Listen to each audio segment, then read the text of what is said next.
জনাব ওয়াকারুজ্জামান বাংলাদেশ সেনাবাহিনীর একজন জেনারেল ও বর্তমান সেনাপ্রধান। তিনি বাংলাদেশ সেনাবাহিনীর 18তম সেনাপ্রধান হিসেবে 2024 সালে 23 জুন দায়িত্ব গ্রহণ করেন। জনাব ওয়াকারুজ্জামান বাংলাদেশের সাবেক প্রধানমন্ত্রী শেখ হাসিনার চাচা ফুফাতো জেনারেল মুস্তাফিজুর রহমানের কন্যা বেগম রাজাজান কামালিকা রহমানের স্বামী। ওয়াকারুজ্জামান 1963 সালের 16 সেপ্টেম্বর তৎকালীন পূর্বে পাকিস্তানের শেরপুর জেলার একটি বাঙালি মুসলিম পরিবারে জন্মগ্রহণ করেন।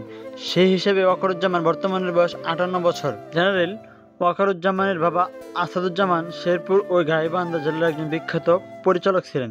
ওয়াকারুজ্জামান 1985 সালের 20 ডিসেম্বর 13তম দীর্ঘমেয়াদী কোর্সের সঙ্গে বাংলাদেশ সেনাবাহিনীতে কমিশন লাভ করেন। 19 বছর ধরে বাংলাদেশ সেনাবাহিনীর সঙ্গে যুক্ত Wakeruzzaman Bangladesh university of professional থেকে কৌশলগত পরিকল্পনায় স্নাতকোত্তর এবং লন্ডন কিংস কলেজ থেকে প্রতিরক্ষা অধ্যয়নে স্নাতকোত্তর ডিগ্রি অর্জন করেন। জেনারেল ওয়াকারুজ্জামান পত্তায় জেনারেল মুস্তাফিজুর রহমানের শ্রেষ্ঠ কন্যা বেগম সারানাজ কামালিকা রহমানের স্বামী। ওয়াকারুজ্জামান ও কামালিকা রহমানের 2 সন্তান রয়েছে। জনাব ওয়াকারুজ্জামান শ্বশুর জেনারেল মুস্তাফিজুর রহমান 24 ডিসেম্বর 1997 সালে 23 ডিসেম্বর 2002 সালে পর্যন্ত বাংলাদেশ সেনাবাহিনীর প্রধান ছিলেন এবং বর্তমানে জেনারেল ওয়াকারুজ্জামান বাংলাদেশ সেনাবাহিনীর পদত্বে দায়িত্ব পালন করছেন।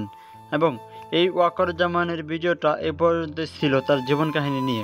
তার ইনকাম সম্পর্কে বলতে গেলে কোনো হিসাব নেই। সো ভিডিওটা ভালো লাগে থাকলে চ্যানেলটা সাবস্ক্রাইব করে দেবেন এবং পাশে থাকা বেল আইকনটি অবশ্যই অন করে দেবেন।